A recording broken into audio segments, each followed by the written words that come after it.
하나님 말씀을 함께 보겠습니다. 로마서 15장 25절로 29절이 되겠습니다.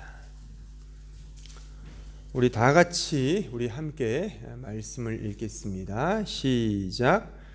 그러나 이제는 내가 성도를 섬기는 일로 예루살렘에 가노니 이는 마게도냐와 아가야 사람들이 예루살렘 성도 중 가난한 자들을 위하여 기쁘게 얼마를 연보하였습니다.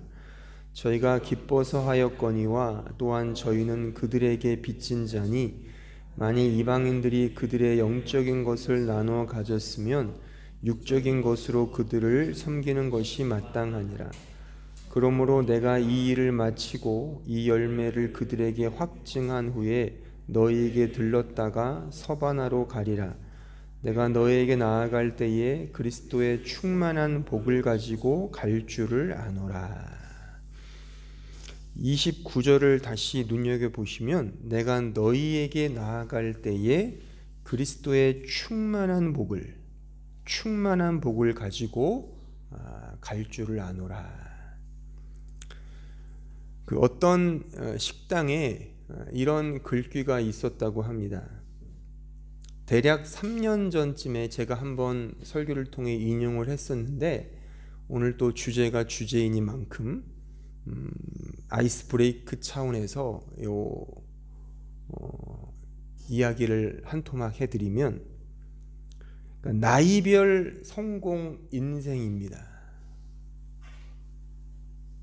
한 번쯤은 보셨을 것도 같아요. 유튜브 같은 데서 10대 성공한 부모 있으면 성공, 20대 스펙 학벌 좋으면 성공, 30대 좋은 직장 다니면 성공, 40대 승진해서 이기면 성공, 50대 공부 잘하는 자녀 두고 있으면 성공, 60대 아직 돈 벌고 있으면 성공, 70대 건강하면 성공, 80대 전화 오는 사람 있으면 성공, 90대 아침에 눈 뜨면 성공.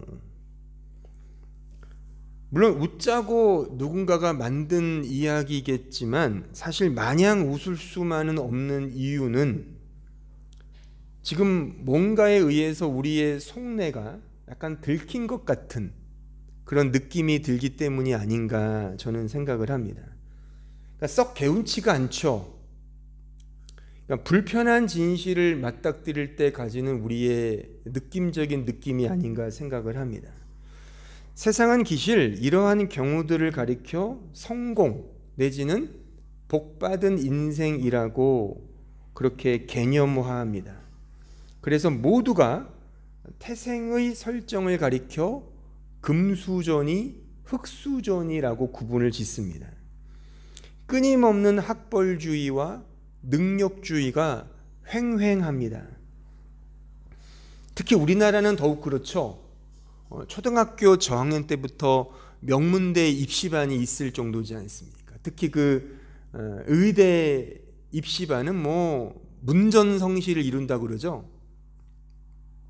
어떻게 해서든지 돈과 명예를 얻는 경우라면 수단과 방법을 가리지 않는 것이 사실 우리네 인생이라고 말할 수가 있습니다.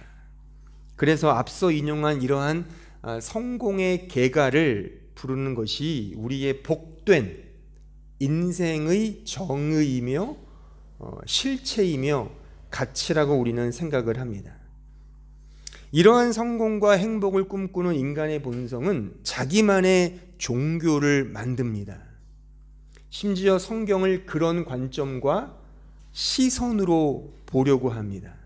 그래서 예수 믿으면 복받는 인생, 성공의 대로를 걷는 인생을 살 수 있다라고 사기를 칩니다. 어떻게 해서든지 성공, 복을 연호합니다. 그 성공과 복된 삶을 쟁취하기 위해 우리는 끊임없이 경주합니다. 지금 우리가 살고 있는 이 오늘날 한국 기독교의 현 주소가 이렇다고 말하면 제가 너무 지나친 진단을 하고 있는 걸까요? 하지만 다들 속으로는 제 말에 공감하실 거라고 생각을 합니다. 씁쓸한 현실이고 영적 현타를 적나라하게 보여주는 이 현실을 우리가 목도하고 있기 때문에 종종 얼굴이 화끈거리긴 하는 것입니다. 이런 차에 우리는 오늘 이 로마서 179번째를 하면서 성경이 말하는 복이 무엇인지를 다루게 되었습니다. 이 복, 헬라어로 율로기아란 뜻인데, 율로기아, 이 복이라는 의미를 살펴보면서 정말 이 세속적으로 꽉 차 있는 우리의 실태를 좀 발견하면서 과연 성경은 우리에게 복의 진의를 무엇이라고 말하는지 한번 하나하나 잘 배우는 그런 시간이 되었으면 좋겠습니다. 오늘 본문 29절을 다시 보시면 내가 너희에게 나아갈 때에 그리스도의 충만한 복을 가지고 갈 줄을 아노라 라고 되어 있습니다. 사도는 어디를 가든 그리스도의 복음의 복을 가지고 갔습니다. 바울은 이 로마서를 기록하는 첫 순간부터 이 의미로 말을 합니다. 자, 로마서 제1장을 가보시죠. 1장 11절을 보시면 내가 너희 보기를 간절히 원하는 것은 어떤 신령한 은사를 너희에게 나누어 주어 너희를 견고하게 하려 함이니 이는 곧 내가 너희 가운데서 너희와 나의 믿음으로 말미암아 피차 안위함을 얻으려 함이라. 여기에 신령한 은사가 헬라어로 카리스마예요. 기프트. 이게 은혜의 선물이란 뜻이거든요. 이 은혜의 선물, 이 카리스마를 지금 읽은 12절 중간은 뭘로 받고 있습니까? 믿음으로 말미암아 믿음으로 받고 있어요. 지금 이 카리스마와 믿음을 오늘 본문 29절에서 사도는 그리스도의 충만한 복으로 지금 받고 있는 겁니다. 특별히 그리스도의 충만한 복이라고 번역된 이 부분을 영어 성경에 가장 권위 있다고 하는 킹 제임스 버전은 이렇게 번역하고 있습니다. The fullness of blessing of gospel of Christ. gospel이 있어요. 복음. 그러니까 직역을 하면 예수 그리스도의 복음의 충만한 복이다. 복음의 충만한 복. 그래서 성경에서 말하는 복은 복음의 복입니다. 또한 여기에 충만한으로 번역된 헬라어 단어가 플레로마이라는 단어인데 이 플레로마란 단어는 풀리스 혹은 서플러먼트, 컴플러먼트라는 뜻이 있어요. 그러니까 이것은 완전하게 되는 충만함이란 뜻이에요. 완전하게 되는 충만함. 그것을 복이라는 단어에 지금 이렇게 형용어구로 받고 있습니다. 또한 율로기아란 단어는 이 복이란 단어는 에돌레이션은 어떤 뜻이냐면 지나칠 정도로 아부떨며 찬사하는 거. 그래서 너무나 경탄에 맞지 않는 뜻이기 때문에 이거를 프레이즈, 찬송, 찬양이라는 의미를 갖고 있습니다. 이 복이란 자체의 뜻이, 율로기아란 자체의 뜻이 에돌레이션, 지나친 찬사, 프레이즈, 찬송, 찬양이라는 뜻을 갖고 있습니다. 따라서 소결론, 성경이 말하는 복의 의미는 예수 그리스도와 그 복음을 향한 어마어마한 찬송과 찬양의 상태를 율로기아 복이라고 말할 수 있습니다. 여기서 한 걸음 더 들어가 생각해 보면, 자, 복음은 뭡니까? 복음은 예수 그리스도죠. 예수 그리스도가 복음입니다. 그러면 예수 그리스도가 복음인데 특별히 예수 그리스도께서 우리를 위하여 행하신 그 일, 그게 복음이잖아요. 그게 뭐예요? 그 일, 그게 십자가 사역이지 않습니까? 자, 갈라디아서 6장 14절 보세요. 그래서 사도가 이렇게 늘상 고백하는 겁니다. 그러나 내게는 우리 주 예수 그리스도의 십자가 외에 결코 자랑할 것이 없으니 그리스도로 말미암아 세상이 나를 대하여 십자가에 못 박히고 내가 또한 세상을 대하여 그러하니라. 그러니까 복음은 예수 그리스도의 십자가인 거예요. 십자가. 그래서 사도는 이 십자가만을 자랑했던 것입니다. 그럼 십자가는 뭡니까? 십자가는 우리의 죄를 위해 하나님이신 예수 그리스도께서 대신 우리의 죄를 대신하여 죽으신 희생적 사랑과 은혜가 십자가인 거예요.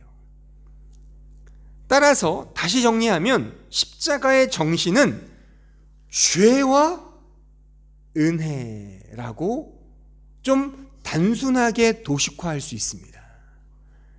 십자가의 정신은 죄와 은혜, 십자가는 죄와 은혜라고 말할 수가 있습니다. 그러므로 성경이 말하는 복은, 율로기아는 죄를 죄로 깨닫고 은혜를 은혜로 경험하는 것, 이게 복인 거예요. 신자가 하나님 앞에서 완전한 죄인됨을 깨닫는 것, 동시에 오직 그래서 예수 그리스도의 십자가의 희생만이 나를 나 되게 했다는 그 은혜와 사랑을 경험하는 것, 이게 율로기아 복이고 복된 신자의 정체인 것입니다. 완전한 죄인됨과 충만한 은혜의 상관관계를 아는 것, 이것이 성경이 말하는 복이에요. 다시 말합니다. 완전한 죄인됨과 충만한 은혜의 상관관계, 이것을 아는 것이 성경이 말하는 율로기아 복이라고 하는 것입니다. 어떻게 보면 양립불가한, 죄와 은혜는 양립불가한 것처럼 보이는 이 둘이 하나의 정점으로 모이죠. 그 정점이 예수 그리스도의 십자가인 것입니다. 그래서 성경은 이 하나의 진리, 이 십자가만을 설명합니다.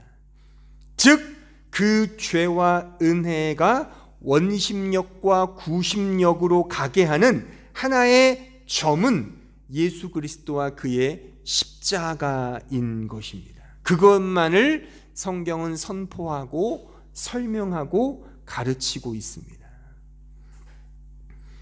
이것이 성경이 말하는 복이에요. 복음의 복, 죄와 은혜를 아는 복.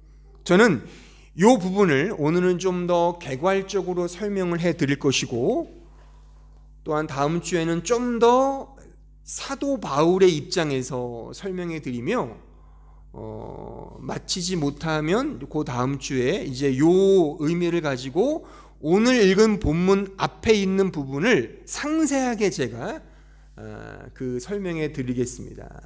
그러니까 2차에 우리가 그렇게 좋아하는 복의 의미를 한번 좀 분명하게 이 성경을 통해 이해하고 깨닫는 그런 시간이 되었으면 좋겠습니다. 거듭 강조하지만 성경은 처음부터 끝까지 이 죄와 은혜, 복음의 복, 즉 그 죄와 은혜가 중심으로 담고 있는 예수 그리스도와 그의 십자가만을 가르치고 설명하고 있다. 또한 그것을 설명하기 위한 다양한 방편들로서 모든 성경의 인물들과 내러티브와 이야기들이 나타나 있다라고 이해하면 정확합니다. 따라서 모든 말씀을 예수 그리스도와 그의 십자가로 드러난 죄와 은혜의 상관적 관계로 보면 정확합니다. 제가 오늘은 아브라함과 야곱의 예를 들어 한번 개괄적으로 설명해 드릴게요. 자, 창세기로 가보겠습니다. 12장 1절 보세요. 여호와께서 아브라함에게 이르시되 너는 너의 고향과 친척과 아버지의 집을 떠나 내가 내게 보여줄 땅으로 가라. 내가 너로 큰 민족을 이루고 내게 복을 주어 내 이름을 창대하게 하리니 너는 복이 될지라. 이 창세기 12장에서 이제 아브라함이 등장을 하죠. 아브라함이. 하나님은 이 아브라함을 선택하사 이렇게 말씀하십니다. 2절 끝에 You will be a blessing. 너는 복이 될 거야. 네가 복이야 라고 이렇게 선언해 주십니다. 여기에 복. 그러니까 복의 근원으로 아브라함이 등장을 하는데 이 복이 뭐예요? 이 복은 이제 그 이하의 아브라함의 스토리를 여러분들 한 번쯤은 들어보셨으니까 아실 건데 이 복은 제라, 아들을 낳는 거예요. 아들, 자손을 낳는 거죠. 그런데 이 제라, 아들을 언제 낳습니까? 그렇죠. 100세. 성경의 기록에 의하면 인간의 능력으로 낳을 수 없는 나이대에 제라, 아들을 낳습니다. 인간적 가능성이 전무할 때 이 복을 낳는다 말입니다. 물론 그 전에 인간의 능력과 힘으로 낳았죠. 이스마엘이었잖아요. 근데 그거는 내 제라가 아니야 라고 말씀하신단 말이죠, 하나님이. 그리고 기다려서 모든 육체의 자식을 낳을 수 있는 가능성이 없어졌을 때 남자인 아브라함과 아내인 사라 모두가 다 그럴 때 하나님이 이 제라, 아들, 자손, 이게 예수거든요. 예수. 이 예수를 복으로 낳게 하신단 말입니다. 인간적 가능성이 완전히 배제된 상태, 즉 완전한 죄인된 상태, 그때 하나님 이 복, 은혜를 주신단 말이에요. 죄와 은혜의 상관관계가 드러납니까? 이 아브라함의 스토리를 통해서. 그러니까 이 아들 이삭, 예수, 제라라는 이 복을 받았을 때 아브라함의 반응이 어땠을까요? 이건 전적인 은혜야 라고 반응하는 게 마땅하겠죠. 왜요? 낳을 수가 없는데. 그래서 은혜인 겁니다. 그 은혜를, 그 제라, 아들을 받은 수혜자 입장에서는 전적으로 은혜일 수밖에 없죠. 왜? 낳을 수가 없거든요.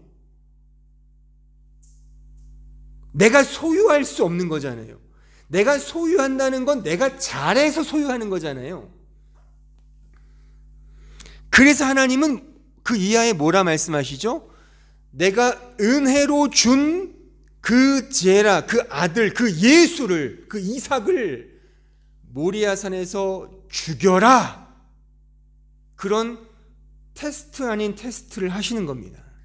그때 아브라함이 그 아들을 바치는 겁니다. 왜요? 은혜로 받은 거니까. 거기서 만약 아브라함이 불평하거나 불만을 제시했다면 그건 은혜가 아닌 거가 되는 거예요. 물론 아브라함이 완전해서 그렇게 한 게 아니에요. 그도 실패투성이었지만 그 모리아산에서의 아들 이삭을 바칠 때의 그 모형, 그 이야기를 통해 우리에게 믿음의 실체를 알려주는 거예요. 그 믿음은 네가 가진 믿음이 아니라, 네가 소유하는 믿음이 아니라 내가 거저준 은혜잖아. 그럼 내가 달라 그러면 당연히 줄 수 있는 그런 반응을 보일 때 그게 진짜 은혜잖아요. 그렇잖아요. 내가 소유할 수 없는 것, 그게 은혜잖아요. 가령 하나님이 여러분들에게 10억을 주셨다고 한번 상상해 보세요. 10억. 정말 내가 노동을 하여 10억을 벌을 수 없는 인간인 내가 하나님이 그냥 은혜로 10억을 그냥 딱 주셨어요. 그냥 누구나 다 알아요. 은혜라는 걸 알아요. 근데 얼마 후에 하나님이 다시 도로 뱉어내라. 그러면 어떤 반응을 보이시겠습니까? 여러분들이라면. 어차피 은혜로 받은 건데 도로 달라고 하실 때 드릴 수 있는 거잖아요. 근데 이미 10억을 내가 받고 내 소유가 되었다면 다시 달라는 그 하나님께 불평과 불만이 토해지죠. 그럼 그거는 은혜가 안 되는 거란 말입니다. 이야기의 흐름상 그렇잖아요. 우리는 모든 것이 하나님의 은혜라고 말을 해요. 하지만 하나님이 그거를 달라 그럴 때 주실 분이 있으세요? 이 가운데? 정말? 백수로 매일 놀다가 하나님이 크신 은혜로 좋은 직장을 갖게 되었다고 칩시다. 근데 하나님이 이제 그거 매이지 마. 아니죠. 인간은 그 직장에 매이게 되잖아요. 매이게 된다는 건 뭐냐면 은혜로 주신 하나님은 잊어버리고 그 역설적이게 그냥 은혜를 알라고 주신 그 직장에 매여서 정작 주신 하나님도 잊어버리고 은혜도 잊어버리게 된단 말입니다. 이게 우리의 현 주소 아니냐고요. 하나님이 올 한 해 나에게 다 주셨어요. 다 주셨어요. 모든 건 하나님의 은혜입니다라고 우리는 찬양 부르고 기뻐하지만 정작 진짜 그렇게 우리가 사냐고요. 아이를 낳지 못하는 가정에 하나님이 은혜로 자녀를 주셨습니다. 거의 기적처럼 주셨어요. 그것이 얼마나 큰 은혜인지 그 받은 자가 너무나 감격하여 그 자녀의 이름을 글로리아라고 지었어요. 그 정도로 하나님의 은혜라고 찬송하며 기뻐했지만 얼마 지나지 않아 그 은혜는 사라지고 불면 날아갈까 쥐면 깨질까 그냥 눈에 넣어도 아프지 않을 내 자식 사랑에 빠져서 그 자식이 우상이 되어버린다 그겁니다. 성경의 복음적 도식은 매우 단순하고 간단합니다. 즉 죄와 은혜입니다. 하나님은 죄를 죄로 깨닫게 하기 위해 하나의 도구를 우리의 인생에 주셨어요. 어떤 의미의 도구들을 주실 수도 있죠. 그 도구들을 통해 은혜를 알면 됩니다. 근데 우리는 그렇지 않잖아요. 그 도구들에 집착하고 천착되어 그것이 도리어 우상이 되어버리죠. 우리는 그런 일들을 종종 봅니다. 종종 봅니다. 이것이 어떤 의미에서 우리의 믿음 생활의 갈등이죠. 하나님은 이 죄로 말미암아 은혜가 은혜되게 하시는데 정작 그 죄를 깨닫게 하는 도구에 머물러서 눈에 보이는 그 비본질에 머물러서 본질이신 예수 그리스도와 그 은혜와 그 사랑을 잊어버린다 말입니다. 우린 이 부분을 아브라함의 스토리를 통해 확인할 수 있는 거예요. 자식을 낳을 수 없는 그 죄의 상태에서 하나님이 이삭, 제라, 예수, 복을 주셨어요. 다시 하나님이 그러면 그 복을 줘봐. 그럴 때 아브라함은 모리아산에서 그 아들을 드린 겁니다. 이런 갈등이 우리 인생에 주어진단 말입니다. 어떻게 하시겠습니까? 야곱의 예를 들어볼까요? 창세기 27장으로 가보겠습니다. 27장 1절 보세요. 이삭이 나이가 많아 눈이 어두워 잘 보지 못하더니 맏아들 에서를 불러 이르되 내 아들아 하매 그가 이르되 내가 여기 있나이다 하니 이삭이 이르되 내가 이제 늙어 어느 날 죽을는지 알지 못하니 그런즉 내 기구 곧 화살통과 활을 가지고 들에 가서 나를 위하여 사냥하여 내가 즐기는 별미를 만들어 내게로 가져와서 먹게 하여 내가 죽기 전에 내 마음껏 내게 축복, 이게 율로기에 복을 주게 하라. 이 말씀은 이삭, 아브라함의 아들 이삭이죠. 이삭이 첫째 아들 에서에게 복을 주겠다고 말하고 있는 그런 장면입니다. 하지만 둘째 아들 야곱이 있었죠. 이 야곱이란 이름 자체가 사기꾼이에요. 속이는 자. 이 사람이 결국 형의 복을 빼앗습니다. 야곱은 한 게 아무것도 없어요. 그의 어머니 리브가 그냥 야곱을 편애했을 뿐이고, 리브가의 계략에 그냥 발 하나 슬쩍 얹어서 아버지를 속여서 이 복을 받았을 뿐입니다. 어떤 식의 아버지가 원하는 일을 행한 것도 아니고, 어떤 선한 일을 행한 것도 아니며, 지성이면 감천이라는 식으로 하늘은 스스로 돕는다는 식의 열심히 살았기 때문에 이 복을 받은 것이 아닙니다. 여기에 중요한 성경에서 말하는 복의 포인트가 있어요. 성경이 말하는 복의 설정은, 잘 들으세요, 우리가 익히 아는 식의 상선벌악이나 인과응보나 행한 대로 보응한다가 아닙니다. 성경에서의 복은 착하고 정직하고 선행을 베푸는 자에게 주어지는 그런 복이 아닙니다. 인간적 차원에서의 도덕과 윤리적 측면에서 복을 이해하면 안 됩니다. 오히려 성경의 복은 그 반대인 것이죠. 오히려 인간적으로 보면 더티하고 속고 속이는 이런 사기성 짙은 현장에서 그런 속이는 자에게 복이 주어진다는 사실이에요. 전적으로 죄인 중에 괴수라는 그 사람에게 정말 죄의 꼬라지가 극에 달하는 그 상태 속에 쓰레기와 방불한 삶을 살아가는 그 현장 속에서 복이 주어진다는 사실입니다. 야곱은 사기꾼이었습니다.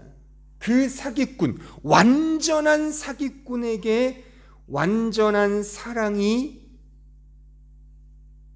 흐르고 있는 겁니다. 여러분들은 얼마나 이 야곱의 스토리를 정말 복음적으로 지금까지 들어오셨는지 모르지만, 저는 어릴 때부터, 주일학교 때부터, 청소년 시절에, 대학부 때 이런 말씀들, 청년 때도 들었지만 대부분 이런 거였어요. 야곱의 이 아주 영특함을 봐라. 이렇게 얼마나 지혜롭냐. 이러니까 복을 받는 거야. 이렇게 오히려 야곱의 탁월한 기질, 권모술수, 이것이 이 이삭의 대를 잇는 복을 받은 그 어떤 원인과 이유로 이야기하지, 복음적으로 제가 들어본 적이 없어요. 그러니까 여러분들은 잘 들으십시오. 이거는 그런 이야기 아니에요. 성경은 그런 거 하나도 없어요. 착하게 살면 복 받는다, 그런 말씀 없습니다. 성경은요, 성경은 오히려 나의 이 죄된 꼬라지가 폭로되는 그 현장 속에서 정말 이 복을 받을 수 없는 그 자리에서 하나님이 그냥 받아주시는, 여겨주시는, 인정해주시는 그 은혜가 하나님의 복이라고 성경은 창세기부터 요한계시록까지 끊이지 않고 말씀하고 있다는 사실입니다. 여러분들은 복음이 무엇이라고 생각하십니까? 복음, 유앙겔리온, 좋은 소식, 기쁜 소식. 이 복음이라는 이 본질적인 이 의미는 두 가지 요소를 꼭 지녀야 합니다. 그것은 죄와 은혜입니다.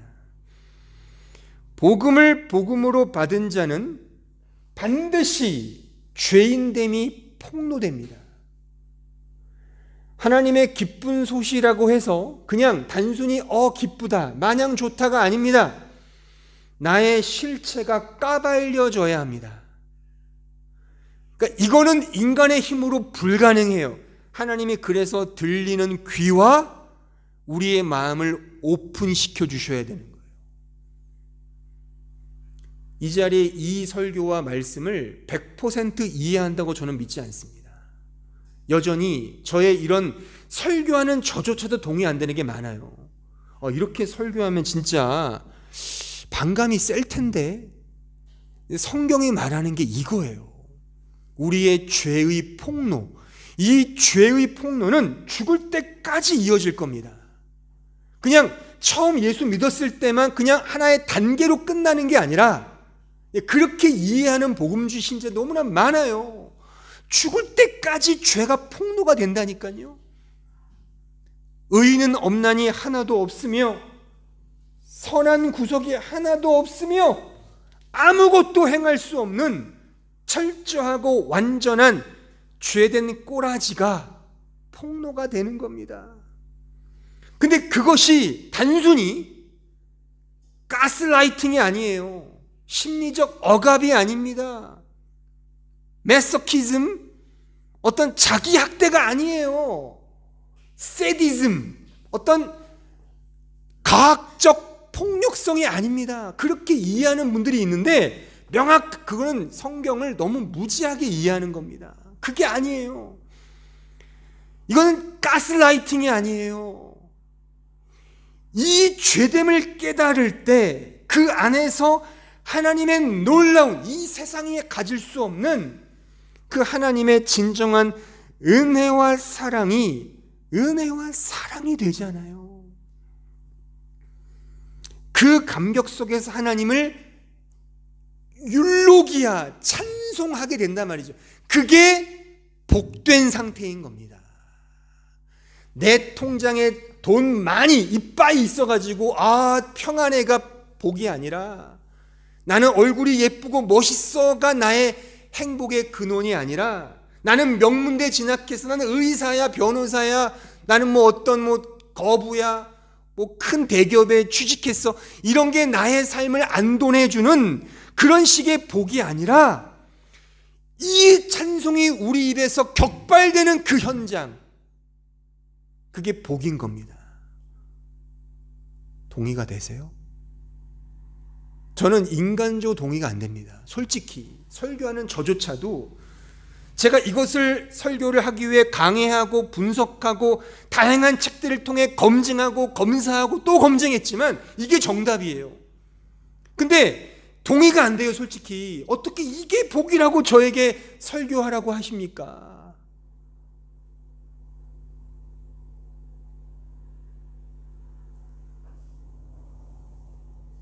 성경은 이 복을 가진 자를, 또 복을 가진 자가 이렇게 노래한다고 예를 들어 설명하죠. 그것이 시편이에요. 시편 제1편을 보세요. 1편 1절부터 6절 보세요.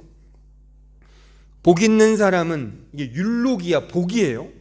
복을 가진 사람은 악인들의 꾀를 따르지 아니하며 죄인들의 길에 서지 아니하며 오만한 자들의 자리에 앉지 아니하고 오직 여호와 율법을 즐거워하여 그 율법을 주야로 묵상하는도다. 그가 시냇가에 심은 나무가 철을 따라 열매를 맺으며 그 잎사귀가 마르지 아니함 같으니 그가 하는 모든 일이 다 형통하리로다. 악인들은 그렇지 아니하며, 지금 복 있는 자와 악인을 대조하고 있습니다. 악인들은 그렇지 아니하며 오직 바람에 나는 겨와 같도다. 그러므로 악인들은 심판을 견디지 못하며 죄인들이 의인들의 모임에 들지 못하리로다. 무릇 의인들의 길은 여호와께서 인정하시나 악인들의 길은 망하리로다. 선언적인 말씀이긴 해요. 하지만 우리가 꼭 조심해야 될 성경을 보는 관점은 이분법적인 관점을 지양해야 합니다. 지금 읽은 이 말씀 속에서도 복 있는 사람 따로 있고 악인은 따로 있는 게 아닙니다. 이것은 실존적으로 다 우리 자신을 가리키는 거예요. 복 있는 자도 내 자신이고 신자이고 악인도 다름 아닌 내 자신입니다. 나는 완전한 죄인이며 악인이며 동시에 완전한 의인이며 선인인 것입니다.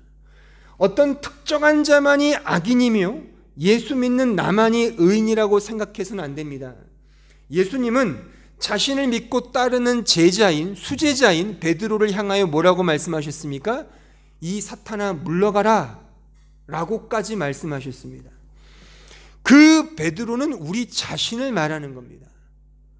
예수님을 3번 부인한 사람은 베드로 혼자를 가리키는 게 아니에요. 그가 바로 나인 겁니다. 여러분들의 일상의 삶 속에서 주님을 3번만 부인하십니까? 정말? 주님보다 더 사랑하는 게 있으면 그것이 주님을 부인하는 거잖아요. 우리는 너무나 많은 부분 주님을 부인하며 삽니다. 그 베드로가 우리 자신인 겁니다. 선악과를 따먹은 아담만 죽일 놈이 아니죠. 이 아담이 괜히 따먹어서 아담이 바로 나잖아요. 우리 자신이 아담이란 말입니다.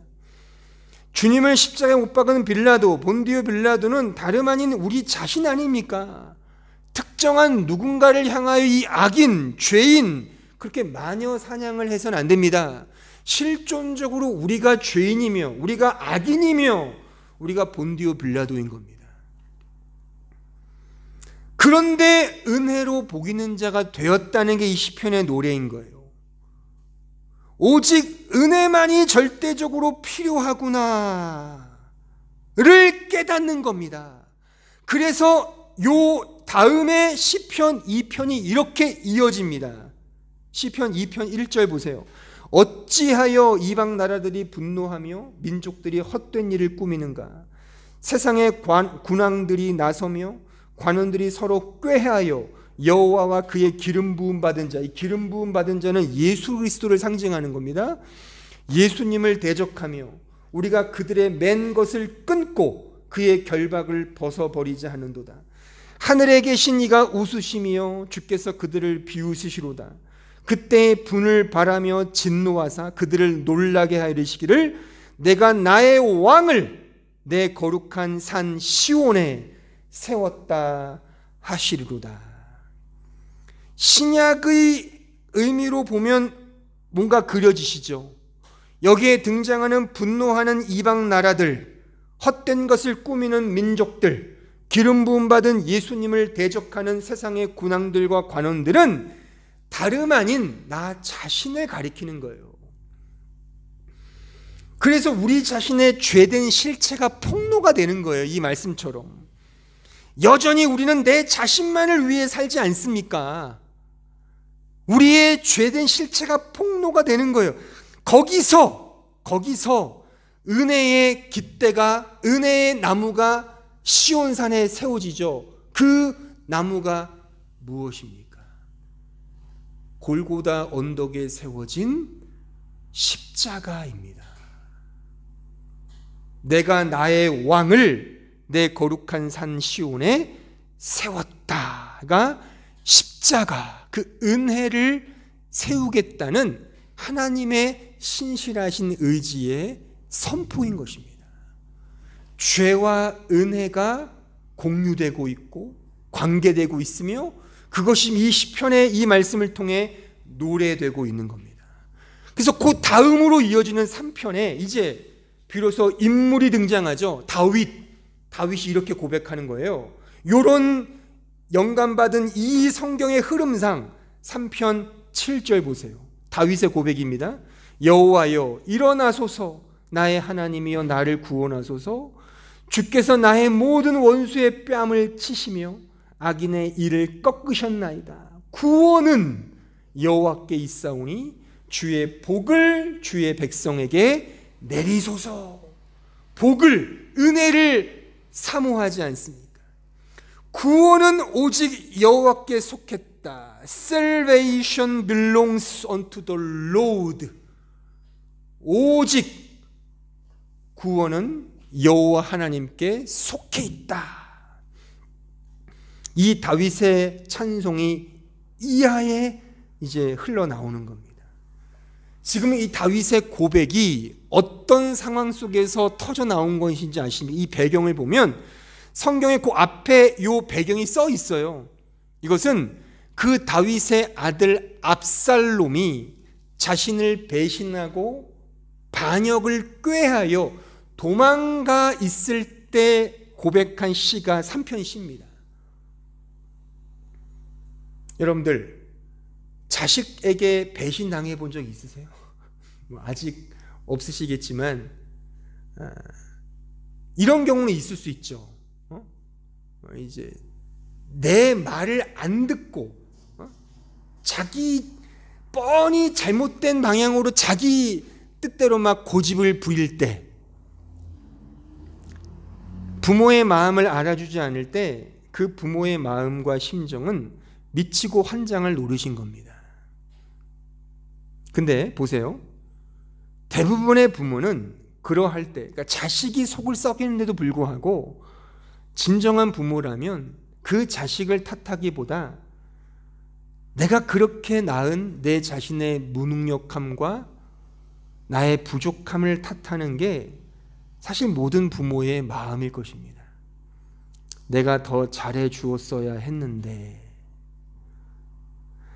요 다윗의 요 이야기를 사무엘 하에게 쭉 보면 자신을 반역한 아들에 대하여 늘 애잔한 용서의 마음으로 대해요. 그럼 뭐 이렇게 우리가 조선시대 그런 왕처럼 막 이렇게 그렇게 보면 안 되고, 아니 그게 성경에 기록돼 있어요. 그러니까 다윗의 이런 상황을 통하여 자신의 부족함과 무가치함과 인생의 의미 없음을 깨달았단 말입니다. 자신의 죄인됨을 깨달은 거죠. 그래서 정말 구원과 복은 당신에게밖에 없습니다. 이런 고백이 터져 나오는 거예요. 좀 더 구체적으로 말해보면 시편 51편에 가볼게요. 1절로 5절 보세요. 하나님이여 주의 인자를 따라 내게 은혜를 베푸시며 주의 많은 긍휼을 따라 내 죄악을 지워주소서. 나의 죄악을 맑게 씻으시며 나의 죄를 깨끗이 제하소서. 물은 나는 내 죄과를 아오니 내 죄가 항상 내 앞에 있나이다. 내가 주께만 범죄하여 주의 목전에 악을 행하여 싸우니 주께서 말씀하실 때에 의로우시다 하고 주께서 심판하실 때에 순전하시다 하리이다. 내가 죄악 중에서 출생하였으며 어머니가 죄 중에서 나를 잉태하였나이다. 정말 사무치지 않습니까? 사무치지 않으세요? 동의가 되십니까? 이 다윗의 고백이요. 다윗은 왕입니다. 일반 평민이 아니에요. 왕이에요. 조선시대로 말하면 무치예요. 무치. 부끄러움이 없는 왕이에요. 지금 이 고백을 한 게 다윗이 밧세바와 동침을 하여 선지자 나단이 그에게 와서 정죄했을 때 한 고백인데, 보세요. 이때의 다윗의 위치는 절대 군주였습니다. 부끄러움이 없었어요. 말하자면 모든 여인을 품는다고 그래서 그 누가 손가락질 할 수 없었던 절대 군주였습니다. 근데 성경은 그 여인을 범한 걸 죄라고 선언하고 그에게 뭔가를 가르쳐주는 도구로 지금 쓰고 있는 겁니다. 아니 보세요. 아마 제 말이 생각이 맞을 거예요. 다윗도 민망했을 것 같아요. 아니 내가 뭐 그렇게 큰 죄를 범했어요 하나님? 그러니까 여기도 보세요. 여기 4절 다시 보시면 내가 주께만 범죄했다 그러잖아요. 우리의 상식으로 안 맞죠. 우리는 소위 성폭력자, 이렇게 좀 이렇게 한 사람들은 가해자가 피해자에게 절대적으로 사과를 해야 되잖아요. 근데 지금 보면은 다윗은 그런 피해자에 대한 의미는 없어요. 하나님께만. 절대 군주의 마음인 거예요. 이게 어떻게 보면. 보세요. 솔로몬, 그의 아들 솔로몬의 아내가 몇 명이었죠? 후궁 700명, 첩 300명, 도합 1000명. 의자왕 몇 명? 3000궁녀. 이게 그 당시 절대 군주의 그냥 자기 생활이었어요. 라이프 스타일. 근데 하나님이 그걸 죄라고 했을 때 그가 자신의 죄를 깨달은 겁니다. 나 죄인 맞습니다. 단순히 성경의 죄를 도덕적, 윤리적으로 이해하면 이 말씀은 죽었다 깨나도 이해가 안 돼요. 공자와 맹자하신 분들 이런 말씀 배울 때 나는 죄 지은 거 없는데? 난 아무나 음란한 생각도 안 해. 음란한 생각이 들 때마다 내 허벅지를 찔러 바늘로. 밥도 굶고 힘 빠지죠. 그러면 음란한 생각이 안 들어요 실제. 그렇게 한단 말이에요 이 수도사들은. 그런 사람들은 이 말씀을 죽었다 깨나도 실존적으로 적용하지 못할 겁니다. 그런 말씀이겠냐고 이게. 하나님 뭔가를 알려주시기 위해 하나의 도구로 이 사건을 들어 쓰시는 겁니다. 중요한 것은 다윗이 자신의 처음 자리, 자신의 죄된 그 꼬라지를 깨달았다는 것입니다. 그러니까 내가 죄악 중에 출생했고 죄 중에 잉태한 자입니다를 고백을 하잖아요. 그래서 어디로 갑니까? 9절 보세요. 50년 9절. 주의 얼굴을 내 죄에서 돌이키시고 내 모든 죄악을 지워주소서. 죄의 폭로까지 이어지죠. 그리고 나서 10절 보세요. 하나님이여 내 속에 정한 마음을 창조하시고 내 안에 정직한 영을 새롭게 하소서. 죄인됨의 깨달음이 결국 은혜에 대한 사모함과 열망함으로 가지 않습니까? 이게 복된 자라는 겁니다. 종국에 이렇게 다윗의 고백이 이어지죠. 51편 14절 보세요. 하나님이여 나의 구원의 하나님이여 피 흘린 죄에서 나를 건지소서. 내 혀가 주의 의를 높이 노래하리이다. 노래 율로기야 복이란 뜻이에요 이게. 주여 내 입술을 열어주소서. 내 입이 주를 찬송하여 전파합니다. 찬송 율로기야 프레이즈 에돌레이션. 이렇게 이 복의 상태를 성경은 그려주고 있다는 사실입니다. 성경이 말하는 복의 의미가 좀 감이 잡히십니까? 죄와 은혜, 죄와 은혜, 죄가 죄 되게 하는 그 은혜, 그 상태, 그게 성경이 말하는 복, 복음의 복인 겁니다. 복음의 복, 복음의 복, 죄와 은혜, 죄와 은혜의 상관관계를 통해 하나님을 찬송하게 되는, 하나님만을 겸손히 바라보게 되는, 노래하게 되는 그 존재됨과 그 상태가 복된 상태인 거예요. 이런 의미의 제가 여러 번 설교 때마다 여러 번 인용했던 그 성 아우구스티누스의 그 고백, 오 펠릭스 쿨파, 오 펠릭스 쿨파, 오 복된 죄여의 고백을 하게 되는 거예요. 죄라는 것을 칭송한다는 게 아니라 하나님을 노래하는 거예요. 지금 이 아우구스티누스는요, 어거스틴은. 근데 하나님이 얼마나 놀라우시냐면 나에게 이 찬송과 복된 상태를 안겨주시기 위하여 죄를 도구 삼아 나에게 이렇게 찾아오시는 우리의 이성으로는 이해할 수 없는 하나님의 놀라우신 그 섭리를 오 펠릭스 쿨파라고 노래하고 있는 거예요. 하나님을 노래하고 있는 것입니다. 오늘 설교의 결론입니다.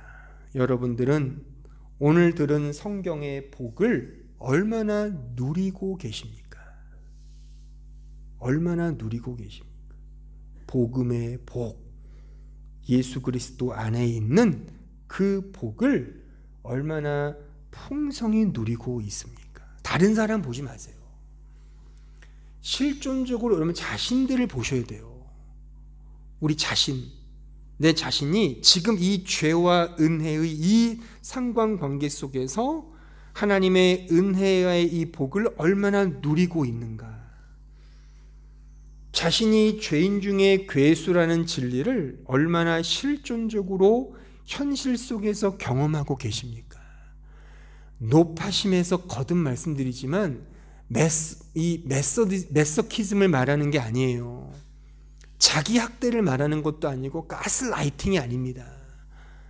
이 세디즘, 가학적 폭력성을 말하는 게 아니에요. 하나님이 하나의 수단으로 주신 방편이라 말입니다.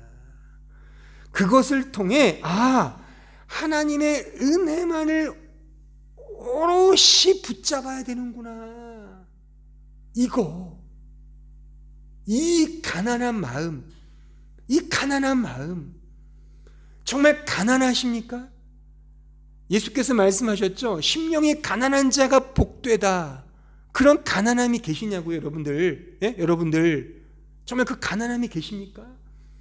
저는 설교자로서 이런 마음을 전하고 싶은 거예요. 정말로 이게 복음으로 가는 첩경입니다. 하나님의 은혜만을 오로지 붙드는 그 은혜의 수단으로서 성경은 죄를 죄로 알게 하시고 은혜를 은혜로 알게 하신단 말입니다. 성경이 말하는 죄는 하나님 앞에 선 피조물의 정직한 상태를 말하는 거예요. 도덕적, 윤리적 죄가 아닙니다. 하나님 앞에 선 피조물, 인간의 그 흙의 상태, 먼지와 같은 상태로 서는 정직한 자기 암과 자기 존재 이해, 자기 존재 인식의 그 상태, 그것을 죄라 그러는 거예요. 그 죄를 아는 건 복된 거죠. 왜요? 하나님을 찬송하게 되잖아요.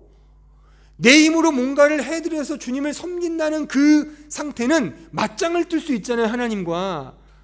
아니, 하나님도 내가 드리는 헌금으로 운영되는 거 아니야? 갑부들이 이렇게 생각하는 거 맞아요? 이게 바벨탑이잖아요. 인간들이 세워놓던 하늘에 닿자 하나님이 너 그러면은 내가 물로 심판할 거야 라고 알고 떨고 무서워서 하나님 도와주세요로 가면 되는데, 야 그러면 이제 안 되겠다, 우리가 탑을 쌓자. 할 수 있어. 우리는 돈이 있잖아, 능력이 있잖아, 노동력이 있잖아. 탑을 쌓자. 탑을 쌓자. 앞으로 큰 홍수가 와도 저 탑에 올라가면 살 수 있어. 그게 죄라 말입니다.